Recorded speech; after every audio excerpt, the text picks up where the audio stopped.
the most exciting thing is being on these new sets and new time periods and new costumes every week. And I enjoy history. I've always enjoyed it in school, and to kind of live it and be it is pretty cool. And we get to go on an adventure every single week. I mean, as actors, we get to go on an adventure every single week. So, yeah, cool. So Abigail was mentioning that through the scripts and all that, she's learning so much. So has there been something that's come up that you've really been interested to find out, learn as you've been filming? Yeah. Well, I had no idea that there was a bigger conspiracy with Lincoln stuff, which I was really surprised to find out. I read it and I was like, is this actually real? Was this TV show stuff? And no, it was real. So I thought that was interesting. I also, I love Bond, but I guess I never really knew that he was on the ground doing the crazy spy stuff, or I guess I just never put two and two together, that was real. So that was a pretty cool episode too, the Ian Fleming stuff. Can you talk about some of the challenges of having to get into a new mindset every week as you travel to these different time periods?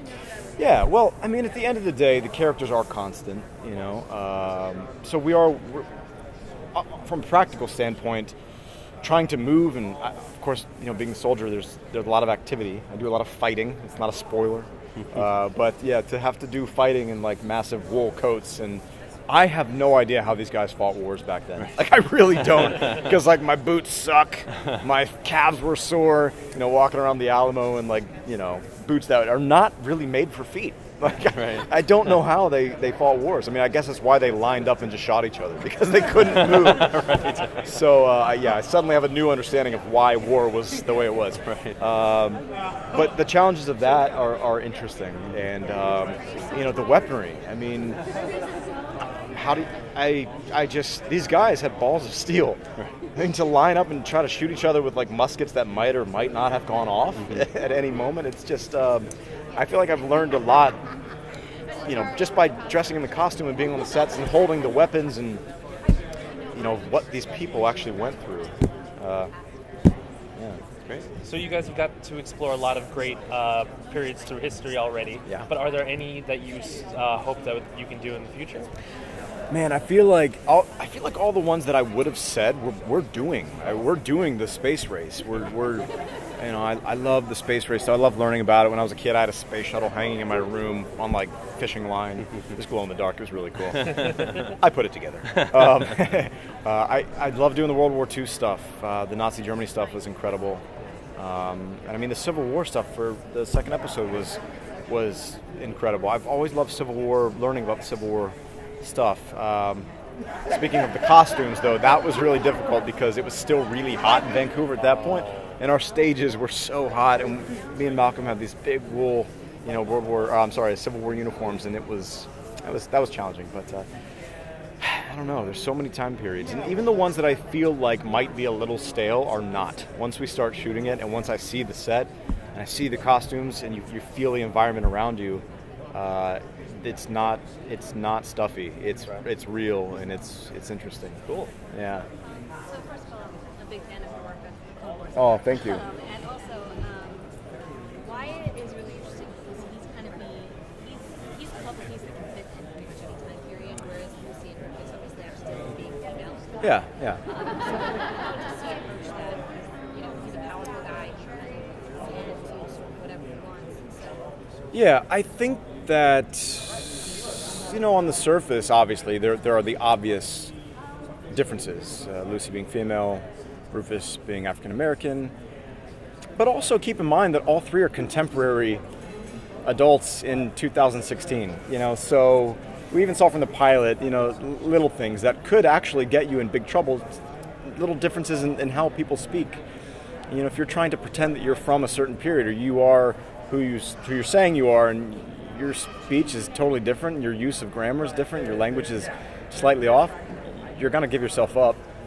So there are those things, that are actually, when you really think about it, quite dangerous for all three of them. But yeah, and I think that the team, we do use that in situations, whereas like, okay, obviously I'm going to have an easier time going to talk to this gentleman than you are, or this is obviously not going to work, or in order to conceal our identities, you're going to have to pretend to be our servant, so it's there for all three, but certainly there are major differences for Malcolm in his character.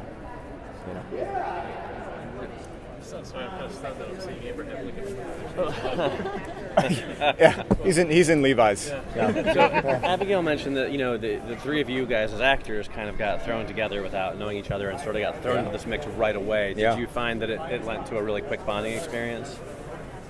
I think it is a quick bonding experience. I mean, just the experience of shooting the pilot and shooting this type of pilot is a bonding experience in and of itself. But it was really great the way it happened because neither of us actually were even familiar with each other's work or anything, even as actors. So, of course, we didn't know each other. So it kind of was great and authentic because that's what the team is. Mm-hmm. And, I feel like the team, obviously doesn't know each other on a personal level or what they're capable of. And we see little moments like that. I don't want to give them away, but we see moments where Wyatt's really impressed with Lucy, or Lucy's really impressed with Wyatt, or we're really impressed with the things that Rufus knows and can do. Favorite time device? It's so hard not to say the DeLorean. I mean, it's just cool. Absolutely. But yeah, the lifeboat is pretty cool.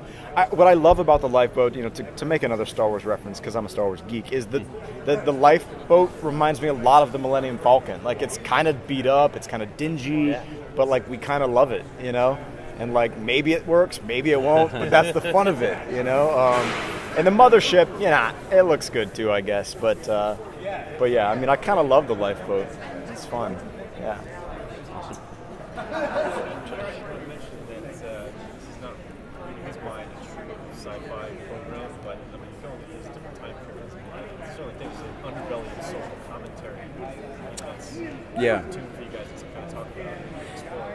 Yeah, I mean, what's interesting is I'm not sure if it's as much social commentary or is it really just presenting history the way it actually was. That's definitely like a writer thing, but I feel like through episode 7 we're not really putting our own spin or perspective on things or our own opinion on what history should or shouldn't have been, or it's kind of just like stating facts of like, no, if you look at it from the perspective of a black man in 1865, things were not great. Like, it's just sort of factual in a way. And that's still enough to kind of bring those sort of concepts and talking points sure. to the audience to say, well, wow, let's take a look at this. Yeah, absolutely. No, I mean, it's I don't think we're forming new opinions, but yeah, I mean, as far as it being a sci-fi show, I mean, just by the sheer what we're doing, time travel is sort of sci-fi, but I also think that every show, really, at the core of it, is grounded with characters. And if you don't have good characters and good story, really story is king. Everything else around it is to help the story. So if you don't have a good story and you don't have good characters that you connect with, you're not going to care. So the rest is sort of just a setting. But, yeah. Abigail and Eric both mentioned a time period or something they look for that they'd love to do in the future. Is there any certain time period or storyline that you'd like to explore in an episode in the future? Yeah, there's so many. I mean, and I've said like the Last Supper before, but I'm a Christian, so a lot of those Christian moments, really that mean a lot to people other than just Christians mean a lot as well. But I mean, can you imagine being there at the crucifixion, or maybe at the resurrection if you believe in that? I mean, I can't even imagine that. Those are so powerful moments that would move your soul. To be there would be scary and awe-inspiring and powerful and all of it. 2-hour event. Yeah, that's our 2-hour finale, the crucifixion. No, but realistically, think about that. That's mind-blowing,